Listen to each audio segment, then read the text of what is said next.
بسم اللہ الرحمن الرحیم۔ جاسوس لڑکیوں کی رہائش ہائی کمان کے مین کوارٹر سے بہت دور تھی۔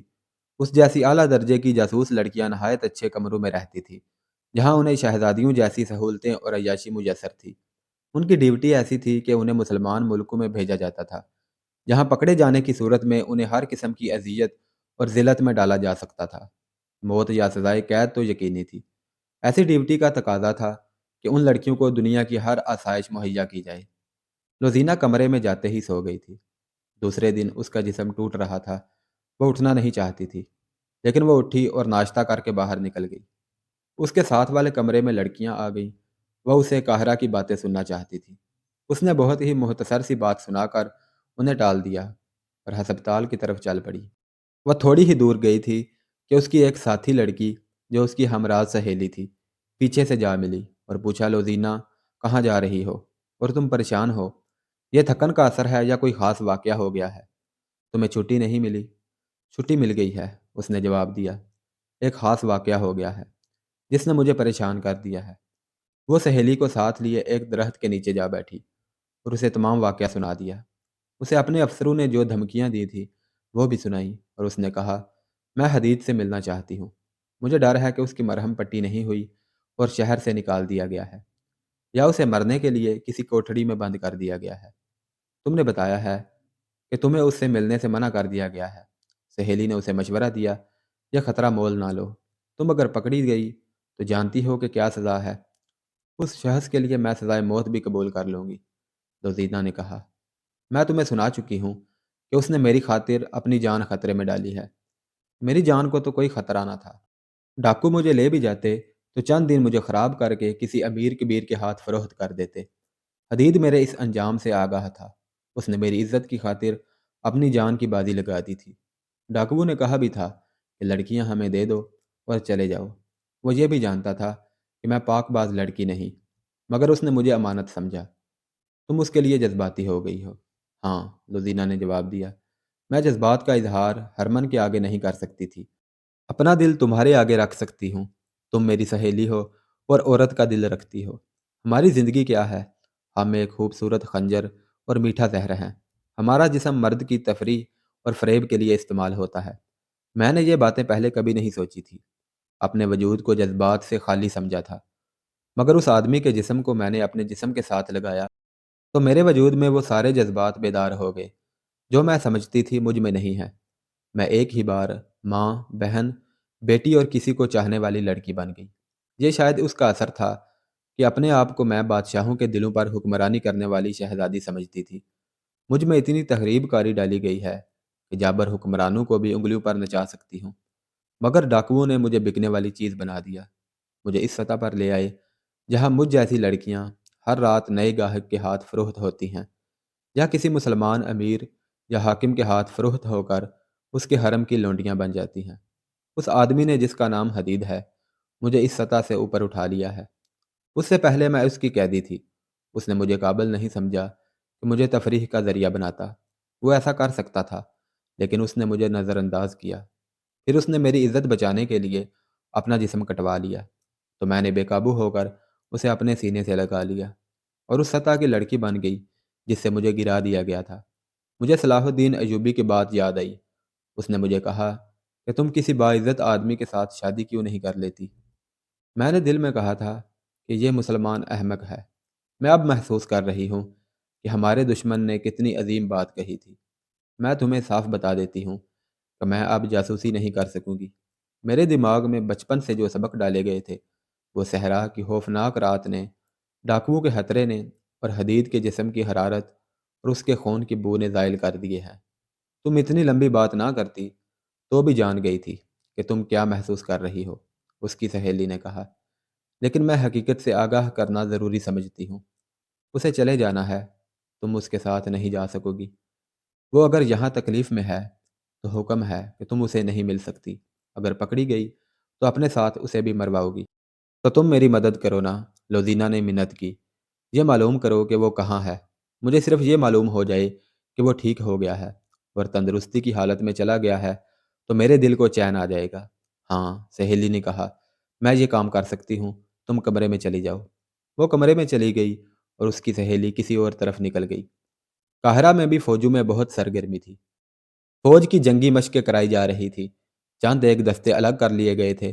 انہیں شب خون مارنے، تھوڑی تعداد میں دشمن کی کئی گنا زیادہ نفری پر حملہ کرنے اور ضرب لگاؤ اور بھاگوں کی مشقیں اس طرح کرائی جا رہی تھی کہ رات کو بھی دستے چھاؤنی سے باہر رہتے تھے۔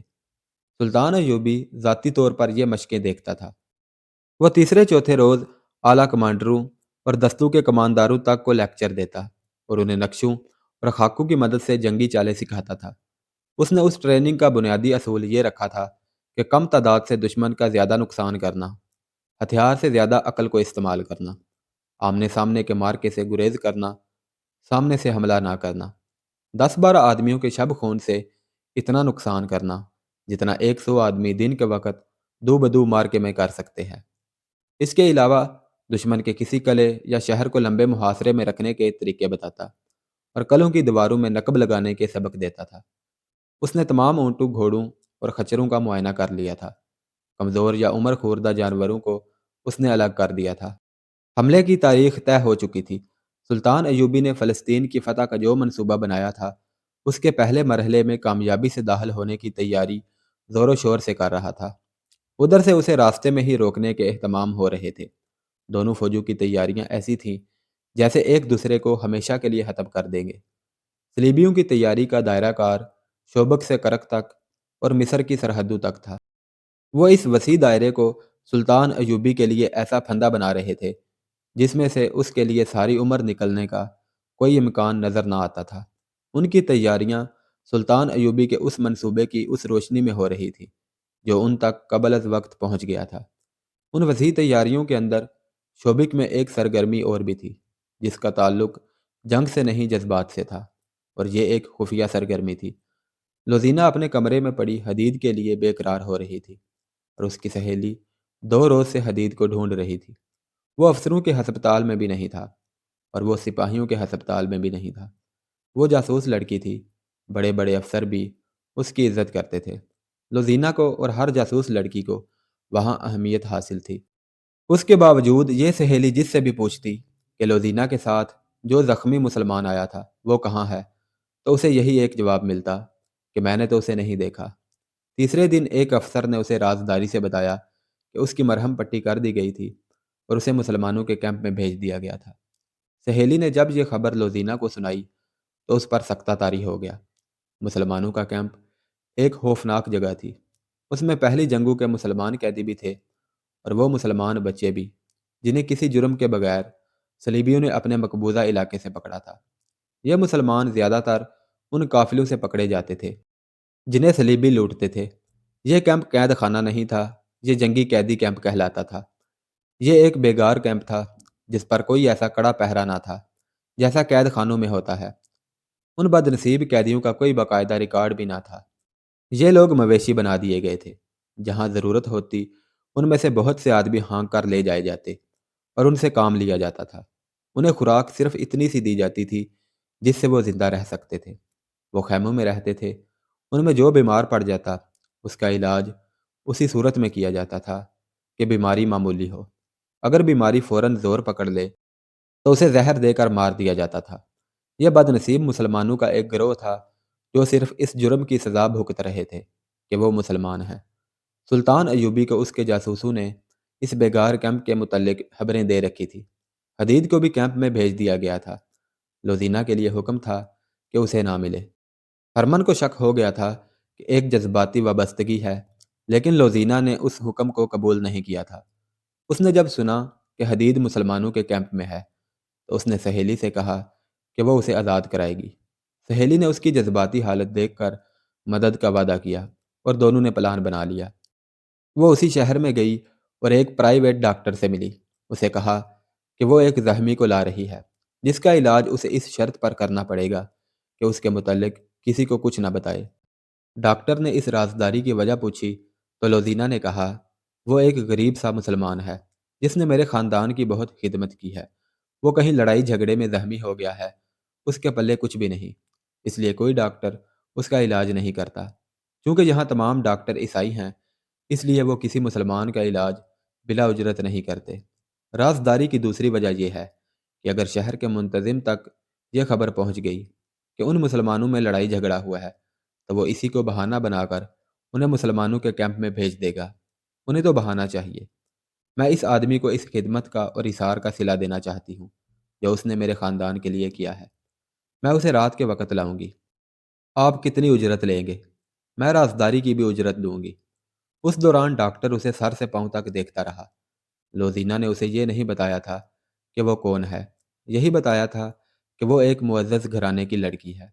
لڑکی کا غیر معمولی حسن دیکھ کر ڈاکٹر جو اجرت لینا چاہتا تھا اسے وہ زبان پر نہیں لا رہا تھا۔ لوزینہ اس میدان اور اس فن کی ماہر تھی۔ وہ مردوں کی نظریں پہچانتی تھی۔ اس نے اپنے فن کو استعمال کیا تو ڈاکٹر موم ہو گیا۔ لوزینہ نے سونے کے 4 سکے اس کے آگے رکھ دیے، اور جب ڈاکٹر نے اس کا ہاتھ اپنے ہاتھ میں لے کر کہا کہ تم سے زیادہ قیمتی سکہ کوئی نہیں، تو لوزینہ نے محسوس مسکراہٹ سے کہا، آپ جو قیمت مانگے گے دوں گی، میرا کام کر دیں۔ ڈاکٹر یہ سمجھ گیا کہ معاملہ خطرناک اور پر اسرار معلوم ہوتا ہے، لیکن لوزینہ کو دیکھ کر اس نے خطرہ قبول کر لیا اور کہا، آج رات، کل رات، جب چاہو لے آؤ، اگر میں سویا ہوا ملوں تو جگا لینا۔ اس نے ایک ہاتھ میں سونے کے سکے اور دوسرے ہاتھ میں لوزینہ کا ہاتھ پکڑ لیا۔ اس مہم کا سب سے زیادہ نازک اور پرخطر مسئلہ تو یہ تھا کہ حدید کو کیمپ سے نکالا کس طرح جائے۔ رات کو وہاں پہرا برائے نام ہوتا تھا۔ ان بدنسیم قیدیوں میں بھاگنے کی سکت ہی نہیں تھی۔ صبح سورج نکلنے سے پہلے انہیں مشقت پر لگایا جاتا اور سورج غروب ہونے کے بعد کیمپ میں لایا جاتا۔ ان کی تعداد 1,500 کے لگ بھگ تھی۔ لوزینہ کی سہیلی نے کیمپ کے متعلق کچھ معلومات حاصل کر لی، جن میں ایک یہ بھی تھی کہ زخمی اور بیمار قیدیوں کو معمولی سی ایک ڈسپنسری میں ہر روز بھیجا جاتا ہے۔ ان کے ساتھ صرف ایک پہرے دار ہوتا ہے۔ دوسرے دن لوزینہ اپنی سہیلی کے ساتھ وہاں پہنچ گئی جہاں مریض قیدیوں کو لے جایا جاتا تھا۔ اسے زیادہ انتظار نہ کرنا پڑا۔ 25-30 مریضوں کی ایک پارٹی نہایت آہستہ آہستہ چلتی آ رہی تھی، اور پہرے دار ہاتھ میں لاٹھی لیے انہیں مویشیوں کی طرح ہانکتا لا رہا تھا۔ جو تیز نہیں چل سکتے تھے انہیں وہ لاٹھی سے دھکیل دھکیل کر لا رہا تھا۔ دونوں لڑکیاں آگے چلی گئیں۔ ان کا انداز ایسا تھا جیسے تماشا دیکھ رہی ہوں۔ جب مریضوں کا ٹولہ ان کے قریب سے گزر رہا تھا تو وہ ہر ایک کو دیکھنے لگتی۔ اچانک لوزینہ کو دھچکا لگا۔ حدید اسے قہر بھری نظروں سے دیکھ رہا تھا۔ اس سے اچھی طرح چلا نہیں جا رہا تھا۔ اس کے چہرے سے وہ رونق اور رمق بجھ گئی تھی جو لوزینہ نے زخمی ہونے سے پہلے دیکھی تھی۔ حدید کے کندھے جھک گئے تھے۔ اس کے کپڑے خون سے لال تھے۔ خون خشک ہو چکا تھا۔ لوزینہ کی آنکھوں میں آنسو آ گئے، مگر حدید کی آنکھوں میں نفرت تھی۔ اس نے منہ پھیر لیا۔ یہ مریض ٹولہ آگے نکل گیا تو لوزینہ اور اس کی سہیلی پہرہ دار سے باتیں کرنے لگی جن میں ان مسلمان مریضوں کے خلاف نفرت تھی۔ انہوں نے زبان کے جادو سے پہرے دار کو اپنا گرویدہ کر لیا اور کہا کہ وہ ازراہ مذاق ان قیدیوں کے ساتھ باتیں کرنا چاہتی ہیں۔ ڈسپنسری میں دوسرے مریض بھی تھے۔ خاصا ہجوم تھا۔ قیدیوں کو ایک طرف بٹھا دیا گیا۔ لوزینہ ان کے قریب چلی گئی اور اس کی سہیلی نے پہرے دار کو باتوں میں الجھا لیا۔ حدید دیوار کے سہارے بیٹھ گیا تھا۔ اس کی حالت اچھی نہیں تھی۔ لوزینہ نے آنکھ کے اشارے سے اسے پرے بلایا۔ وہ جب اس کے قریب گیا تو لوزینہ نے آہستہ سے کہا، مجھے حکم ملا ہے کہ تم سے کبھی نہ ملوں۔ بیٹھ جاؤ، ہم یہ ظاہر نہیں ہونے دیں گے کہ ہم باتیں کر رہے ہیں۔ میں لعنت بھیجتا ہوں تم پر اور تمہارے حکم دینے والوں پر۔ حدید نے نحیف مگر غضبناک آواز میں کہا، میں نے تمہیں کسی صلے کے لالچ میں ڈاکوؤں سے نہیں بچایا تھا۔ وہ میرا فرض تھا۔ کیا تم فرض ادا کرنے والوں کے ساتھ یہ سلوک کرتے ہو؟ چپ رہو حدید، لوزینہ نے رندھائی ہوئی آواز میں کہا، یہ باتیں بعد میں ہوں گی۔ مجھے بتاؤ کہ رات تم کس جگہ ہوتے ہو؟ آج رات تمہیں وہاں سے نکالنا ہے۔ حدید اس سے بات نہیں کرنا چاہتا تھا۔ لوزینہ نے اسے آنسوؤں سے اور بڑی مشکل سے یقین دلایا کہ وہ اسے دھوکہ نہیں دے رہی۔ حدید نے بتایا کہ وہ رات کو جہاں سوتا ہے وہاں سے نکلنا مشکل نہیں، لیکن نکل کر وہ جائے گا کہاں؟ انہوں نے جلدی جلدی فرار کا منصوبہ بنا لیا۔ مسلمانوں کا کیمپ ایسی نیند سویا ہوا تھا جیسے یہ لاشوں کی بستی ہو۔ پہرہ دار بھی سو گئے تھے۔ یہاں سے کبھی کوئی بھاگا نہیں تھا۔ بھاگ کر کوئی جاتا بھی کہاں؟ اس کے علاوہ پہرے داروں کو یہ بھی معلوم تھا کہ کوئی ایک آدھا بھاگ بھی گیا تو کون جواب طلبی کرے گا۔